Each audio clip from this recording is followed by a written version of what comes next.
Amém, queridos, graça e paz, boa noite para todos. Como eu sempre digo, Deus é bom, outro aqui não presta. Amados, no próximo dia 31 agora, de outubro, que é comemorado em todo o mundo, né, o Dia das Bruxas, mais conhecido como o Halloween, né? Porém, para a Igreja do Senhor Jesus, esse é um dia um tanto quanto especial, pois é comemorado o dia da Reforma Protestante.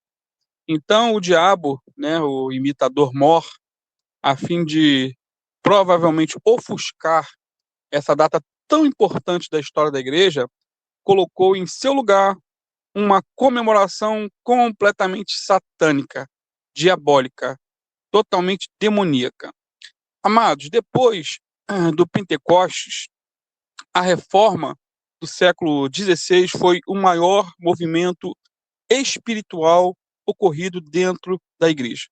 Esse movimento representou uma volta à Bíblia, representou uma volta ao ensino dos apóstolos e, por consequência, uma rejeição total a qualquer doutrina sem base nas escrituras sagradas. Então, foi um marco na história essa data de 31 de outubro. Então, repetindo, 31 de outubro é um marco na história da igreja.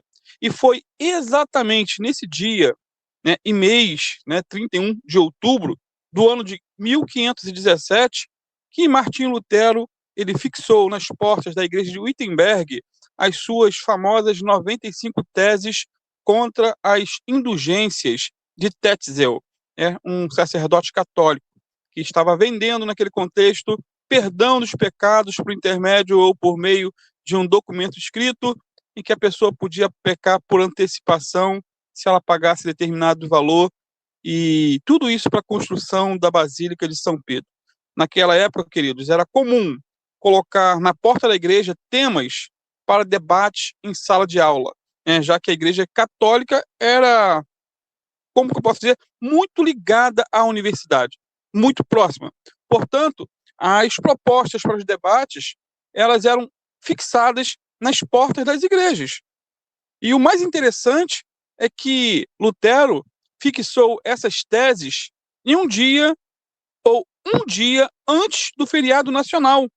É que no dia 1º de novembro seria aniversário da igreja e o dia de Todos os Santos, comemorado até os dias de hoje. Existe o dia de Todos os Santos.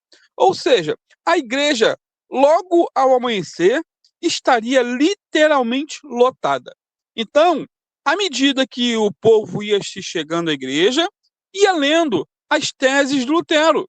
Amados, essas 95 teses caíram como uma bomba nuclear nos alicerces da Igreja Católica da época. Lutero, ao se dedicar aí a um profundo estudo das Escrituras, encontrou a verdade e não podia guardá-la para si. Depois desse episódio, o evangelho passou a ser pregado na língua do povo, pois antes tudo era em latim, tudo era latim e o povo não entendia bolufas. Lutero traduziu a Bíblia para o alemão e colocou a Bíblia na mão do povo. Seu sonho, era que cada criança alemã conhecesse mais da Bíblia do que um cardeal. E mais, cantavam-se por toda a Alemanha, depois desse período, dessa reforma, hinos evangélicos e salmos, muitos dos quais escritos pelo próprio Martinho Lutero. Dentre eles, destaca-se o hino da reforma Castelo Forte é o nosso Deus. Dentro de 30 anos, a igreja cristã na Alemanha tinha sido reformada como ninguém jamais poderia ter sonhado. Não estou falando de um personagem, não estou idolatrando um personagem. Martinho Lutero foi um simples homem. Quando lemos algumas biografias, por exemplo, Heróis da Fé, que é um livro que conta biografias, é claro que ali não se menciona o fracasso dos seus heróis, por assim dizer. Não se revela as fraquezas, os pecados de Martinho Lutero. Por isso que a gente sempre enfatiza que a Bíblia é a palavra de Deus. A Bíblia não esconde os fracassos de seus heróis, mas os biógrafos, sim, geralmente escondem. Então, quando a pessoa lê uma biografia bem completa de Martinho Lutero, vai com certeza encontrar muitas falhas, muitos erros, porque não há ser humano perfeito. Então não estamos aqui para endeusar, idolatrar e colocar Martinho Lutero aí num pedestal que ele não é digno, mas enfatizando que ele foi aquele que deu o pontapé inicial, teve muita coragem, né, muita ousadia e fez o que fez. Em anos posteriores, né, outros personagens da história deram sequência também a essa reforma. Agora, quais seriam os fundamentos ou os pilares desse movimento da reforma? Ou melhor, quais seriam os pontos em comum entre todos os reformadores ao longo dos séculos?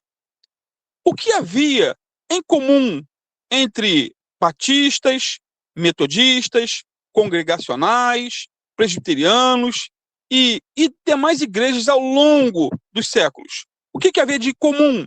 Ou o que há em comum em todas as igrejas que se consideram cristãs? A resposta, queridos, é simples. São os 5 solas. 5 solas. Até porque não foi Martinho Lutero que formulou, né, os 5 solas da reforma, como é conhecido. Na verdade, os 5 solas, eles foram desenvolvidos ao longo de um processo que pode-se dizer árduo, em que historiadores e teólogos definiram essas verdades que eram comuns a todos os cristãos, né? Repetindo, os 5 solas não teve origem em uma denominação ou em um personagem histórico, mas foi uma formulação teológica e histórica dos princípios fundamentais que regem toda igreja genuinamente cristã. Um outro detalhe, a palavra sola, em latim, significa somente. Somente. Então, os 5 solas seriam os 5 somentes. Somente que nós vamos estar vendo. Hoje, provavelmente, estaremos vendo 2. E semana que vem, dia 31, né, na terça-feira, dia 31, estaremos concluindo os outros solas. Tá? Primeiro sola. Sola escritura. Ou seja, o que significa esse sola ou esse somente? Somente a Bíblia é a nossa única regra de fé e prática. Isso porque a Bíblia é a voz de Deus. E é uma voz poderosa. Eu vou ler 3 textos, queridos, da palavra de Deus, que enfatizam essa verdade. 2 Timóteo 3, versículo 16 e 17. Diz assim: toda a Escritura é inspirada por Deus e útil para o ensino, para a repreensão, para a correção e para a instrução na justiça, para que o homem de Deus seja apto e plenamente preparado para toda boa obra. Um outro texto, 1 Pedro 1, 22 a 25, diz assim: agora que vocês purificaram as suas vidas pela obediência à verdade, visando ao amor fraternal e sincero, amem sinceramente uns aos outros e de todo o coração, pois vocês foram regenerados não de uma semente perecível, mas imperecível, por meio da palavra de Deus, viva e permanente. Pois toda a humanidade é como a erva, ou como a relva, e toda a sua glória como a flor da relva. A relva murcha e cai a sua flor, mas a palavra do Senhor permanece para sempre. Essa é a palavra que lhes foi anunciada ou evangelizada em algumas versões. E 2 Pedro 1, 20 e 21 também é interessante, quando diz assim: antes de mais nada, saibam que nenhuma profecia da Escritura provém de interpretação pessoal, pois jamais a profecia teve origem na vontade humana, mas homens falaram da parte de Deus, impelidos ou inspirados pelo Espírito Santo. Amados, somos o povo de um só livro. A Bíblia tem a palavra final para qualquer tipo de assunto. A Bíblia é 100% inspirada por Deus e ela vai durar para sempre. Podemos e devemos ler bons livros, sim, mas a Bíblia é o livro dos livros. Eu sempre tenho incentivado muitos irmãos a lerem bons livros, bons autores. Isso é saudável, mas a Bíblia, ela é completa, inerrante, infalível, perfeita. Nada pode ser acrescentado e muito menos tirado das Escrituras. Você pode, por exemplo, discordar de um livro, mas nunca discordar do livro, que é a Bíblia, a palavra de Deus. Isso porque, queridos, as enciclopédias, os dicionários e as teorias científicas estão sempre sofrendo alterações, correções, acréscimos, mas a palavra de Deus é perfeita, completa e infalível. Em uma das confissões de fé da história, diz o seguinte, uma confissão de fé em relação à Bíblia: não é lícito aos homens, nem mesmo aos anjos, fazer nas santas escrituras qualquer acréscimo, diminuição ou mudança.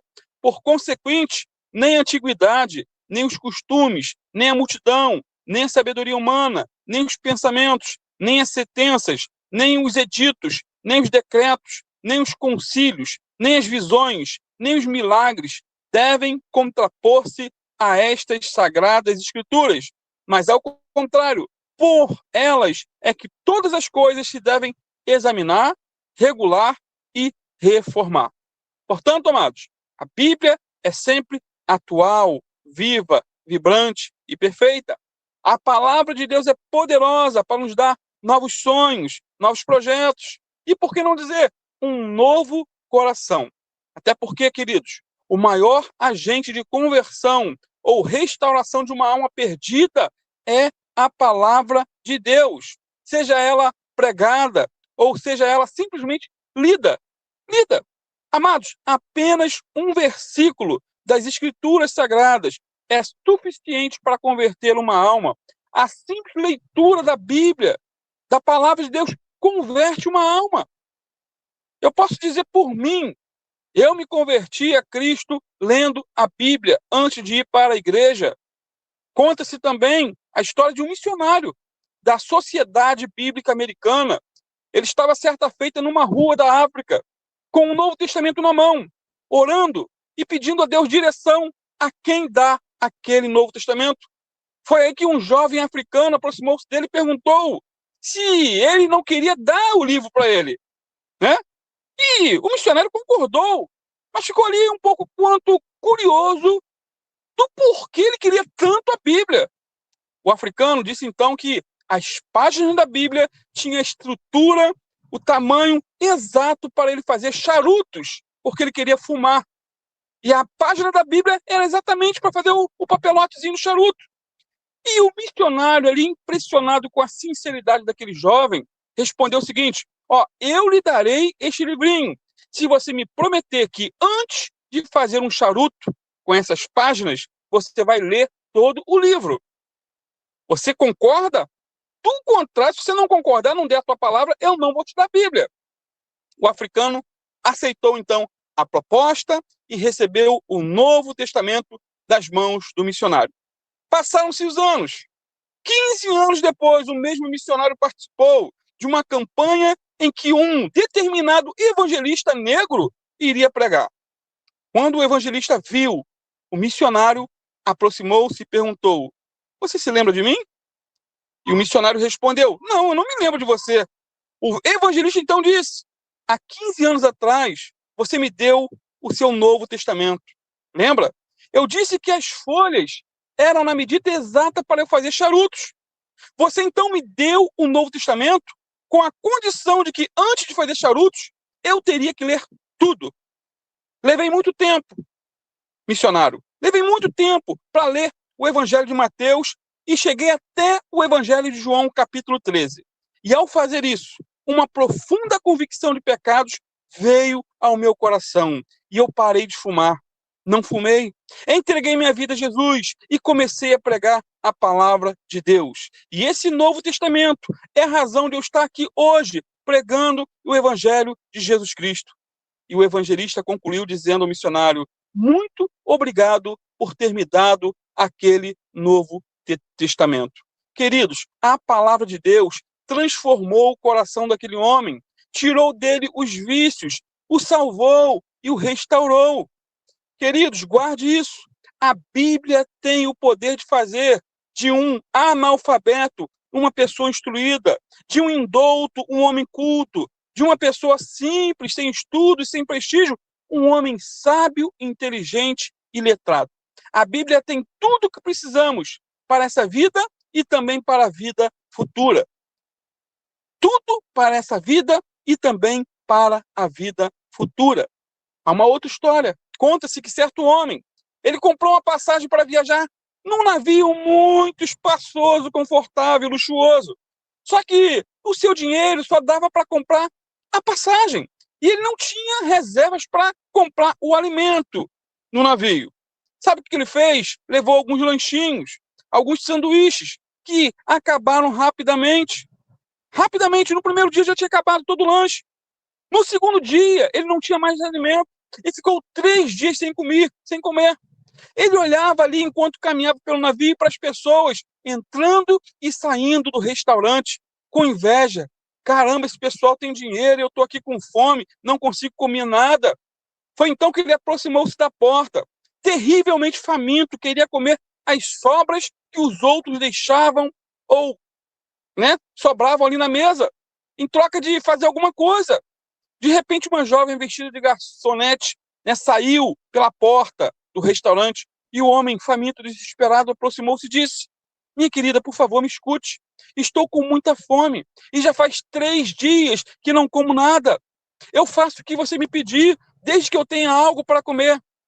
A jovem, um tanto quanto surpresa com as palavras daquele homem, que era também ali integrante do navio, perguntou a ele onde está o seu bilhete.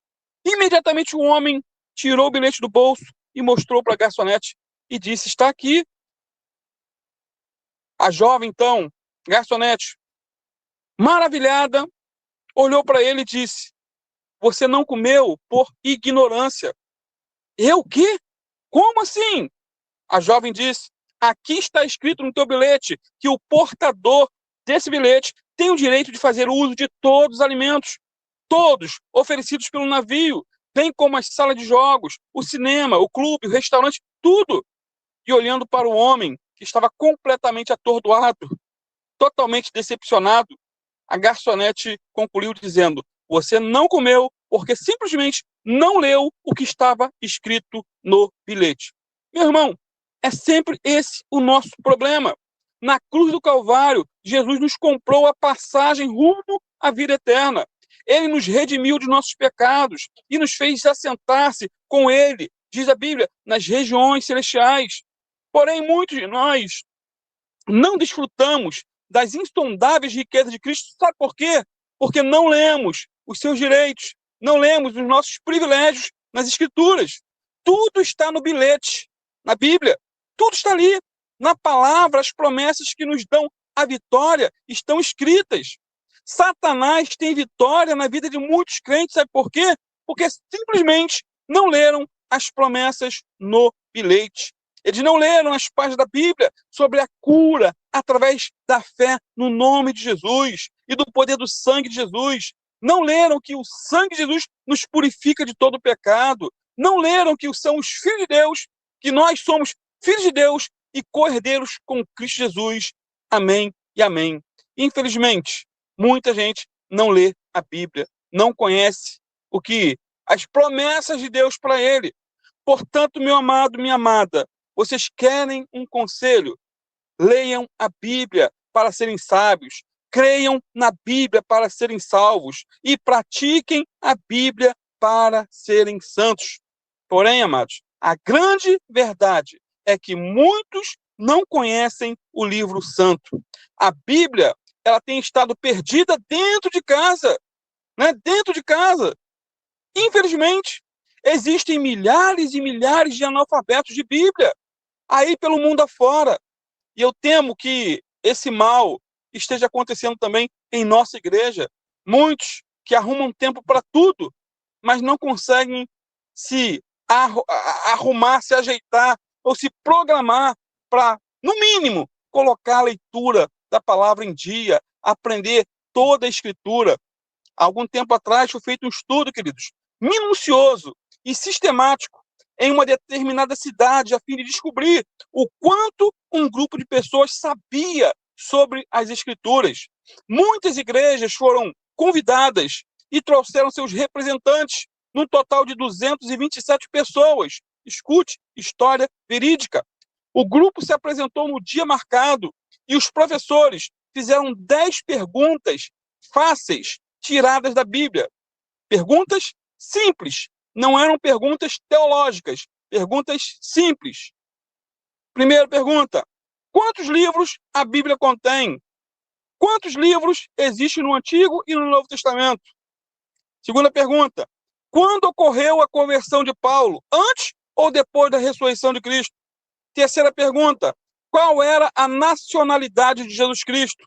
Quarta pergunta: onde se encontra a parábola do filho pródigo? No Antigo ou no Novo Testamento?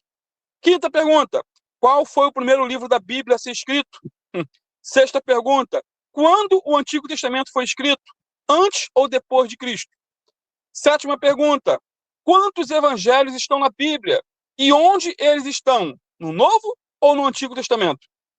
Oitava: escreva o nome de um rei de Israel. E, se possível, diga quanto tempo ele reinou. Nona: escreva o nome de um discípulo de Cristo. E décima: Jesus ressuscitou quantos dias depois da sua morte? Perguntas bobas. Perguntas de EBD, Escola Bíblica Infantil. A resposta, queridos, ao pequeno questionário foi a seguinte: das 227 pessoas que fizeram o teste, apenas 12 acertaram todas as 10 questões. O resultado das 215 pessoas restantes foi o seguinte: 18 deles não sabiam quantos livros a Bíblia contém, muito menos quantos livros contém o Antigo Testamento e o Novo Testamento. Perguntas bobas. A Bíblia contém, no total, 66 livros, 39 do Antigo e 27 do Novo. 30 pessoas disseram que a conversão de Paulo ocorreu antes da ressurreição de Jesus. Porém, queridos, Paulo se converteu depois da ressurreição de Jesus. 31 pessoas não sabiam qual era a nacionalidade de Jesus. 4 disseram que ele era grego e outros 4 disseram que ele era de nacionalidade nazarena, que nem existe. Irmão, Jesus era judeu. 34 pessoas responderam que a parábola do filho pródigo estava no Antigo Testamento. Que loucura, né? Só que está no Novo Testamento, queridos. Mais precisamente em Lucas 15. Lucas 15 são 3 parábolas consecutivas. 8 pessoas não sabiam dizer qual foi o primeiro livro que foi escrito na Bíblia. Olha só, o primeiro livro da Bíblia ninguém sabia. 8 não sabiam. É Gênesis, né? 25 pessoas disseram que o Antigo Testamento foi escrito depois de Cristo. Loucura, né? 2 não sabiam quantos evangelhos existem. São 4, queridos. Mateus, Marcos, Lucas e João. Uma pessoa respondeu que eles estavam no Antigo Testamento, os evangelhos no Antigo Testamento. 35 pessoas não sabiam nomear um rei de Israel, muito menos quanto tempo ele reinou. Porém, Nabucodonosor e Faraó foram nomeados como reis de Israel por alguns. 27 pessoas não sabiam nomear um único discípulo de Jesus. E alguns sugeriram que Elias e Eliseu fossem uns dos discípulos de Jesus. 5 pessoas não sabiam dizer depois de quantos dias Jesus ressuscitou. 4, né, queridos? Que quadro triste. Será que, se eu mandasse um questionário como esse, as respostas seriam diferentes, melhores ou piores? Então, queridos, esse foi o primeiro sola.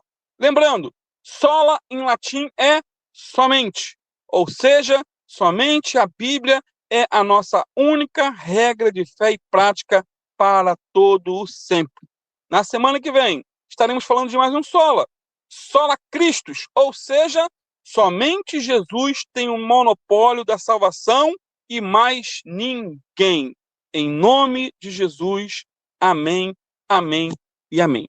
Que Deus abençoe cada um dos irmãos, a noite, o descanso, a janta. Em nome de Jesus, perdoa por eu falar um tanto quanto rápido. É bom que está gravado. Bota aí na velocidade lenta, se existir, para poder ouvir de novo. Tá bom, queridos? Uma boa noite para todos aí. Deus os bendiga em nome de Jesus.